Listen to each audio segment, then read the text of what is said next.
में बयान किया कि मैं कभी भी इस फॉर्म 47 की कठपुतली को तस्लीम नहीं करूँगा। मैं इस फसादी के सामने अपना सर ना अपनी कौम का सर झुकने दूंगा। ये इमरान खान का दो टोक अल्फाज में बयान कर दिया है और इस कठपुतली निज़ाम इस निज़ाम को इमरान खान ने बता दिया है। इमरान खान ये जो मर्जी कर ले, मैं अपने मुल्क में आज़ादी, इत्तेहाद, कानून, हुक्मरानी और जुल्म के खिलाफ खड़ा हूँ। इन चीज़ों के लिए ये जेल में रखते हैं तो मैं तैयार हूँ और मैं ये जुल्म बर्दाश्त कर सकता हूँ। इमरान खान ने कहा है कि मैं अपने मुल्क के जो इस मुल्क के अंदर ना लॉ ऑफ कानून है, ना इस मुल्क के अंदर जमहूरियत नाम की कोई चीज़ है, मैं इसके खिलाफ खड़ा हूँ और मैं मुकाबला आखिरी गेंद तक करूँगा और ना मैं इस जुल्म के खिलाफ कभी अपनी हार कबूल करूँगा और मैं इस जुल्म के खिलाफ अपनी जंग को लड़ता रहूँगा। ये इमरान खान ने कहा इन चीज़ों के लिए ये जेल में रखते हैं तो मैं तैयार हूँ और मैं ये जुल्म बर्दाश्त कर सकता हूँ। ये इमरान खान ने कहा कि मैं हर जुल्म को बर्दाश्त कर सकता हूँ, मैं हर फसादियत, हर जुल्म ज़बर को बर्दाश्त कर सकता हूँ, लेकिन मैं अपने मुल्क की किसी चीज़ को कुर्बान होने नहीं दूंगा।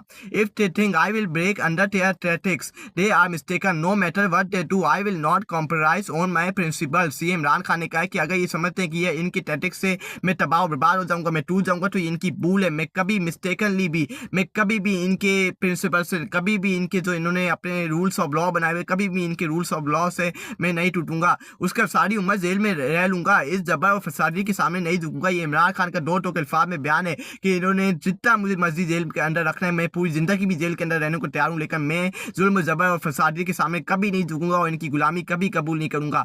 सारी जिंदगी जेल में रह लूंगा, कभी किसी की गुलामी कबूल नहीं करूंगा। ऐसा है मेरा लीडर इमरान अहमद खान नियाजी। उसके बाद ये इमरान अहमद खान नियाजी के बयान थे जो मैंने आपको डिस्कस किए। इमरान अहमद खान नियाजी क्लियर है, इमरान अहमद खान नियाजी का पॉइंट ऑफ व्यू क्लियर है कि इस मुल्क के अंदर दहशतगर्दी खत्म करनी है तो मुल्क के नुमाइंदों को, अवाम को आपको टेबल के ऊपर बिठाना पड़ेगा, उनसे ये मामला डिस्कस करना पड़ेगा। अगर आप इस मुल्क के अंदर दहशतगर्दी, अमन और सुकून लाना चाहते हैं, KPK के अंदर, बलूचिस्तान के अंदर अगर आप अमन और सुकून लाना चाहते हैं तो आपको लोगों की बातें सुननी पड़ेंगी, लोगों के नुमाइंदों को ये मुल्क हवाले करना पड़ेगा। अगर आप बलूचिस्तान KPK के अंदर अमन और सुकून लाना चाहते हैं, अगर आप वहाँ अमन और सुकून देखना चाहते हैं, दहशतगर्दी से मुकाबला करना चाहते हैं, तो अवाम के नुमाइंदों से, अवाम के फैसलों के, अवाम से फैसला लेना पड़ेगा। अवाम की सुननी पड़ेगी कि अवाम क्या चाहती है, अवाम क्या चाहती है कि हम दहशतगर्दी से किस तरह मुकाबला करेंगे। आप को इमरान अहमद खान नियाजी जो इस वक्त पाकिस्तान का मकबूल टीम लीडर है, आपको उसकी बात सुननी पड़ेगी, उसको टेबल के ऊपर बिठाना पड़ेगा, क्योंकि वो इस वक्त पाकिस्तान का मकबूल टीम लीडर है और उसके पीछे कौम खड़ी और कौम उसको मानती है, कौम उसको कबूल करती है। क्योंकि जब तक आप अवाम के नुमाइंदों को नहीं बिठाएंगे टेबल के ऊपर, अवाम जिनको चाहती है, आप उनकी बात नहीं सुनेंगे, आप दहशतगर्दी के ऊपर आप कोई फार्मूला,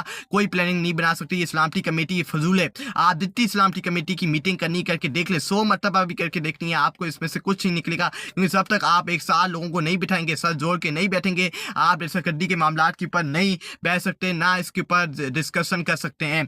वो इमरान खान ने क्लियरनेस ये बात की है कि मैं फसादियत, जुल्म और जबर कभी कबूल नहीं करूंगा, मैं जुल्म और जबर के खिलाफ लड़ूंगा, मुकाबला करूंगा आखिरी गेंद तक, ना अपनी कौम के नज़रिए से पीछे हटूंगा, ना अपने कौम को कभी कॉम्प्रोमाइज होने दूंगा। इन्होंने जो टैक्टिक्स अपने इस्तेमाल करके देख लें, लेकिन मैं अपने नज़रिए पे खड़ा हूँ और डट के मुकाबला करता रहूँगा। ये इमरान अहमद खान नियाजी के दो टोक अल्फाज में इस हुकूमत और इस कटुमत और इस जो ऊपर बोले लोग बैठे हुए हैं, कठपुतली और इस निज़ाम, इस रियासत के लिए दो टोक अल्फाज में इमरान खान ने क्लियर कर दिए कि मैं कभी फसादी, जुल्म और जबर के सामने नहीं झुकूंगा, पूरी जिंदगी में जेल में रहने को तैयार हूँ। ये इमरान अहमद खान नियाजी के बयान थे।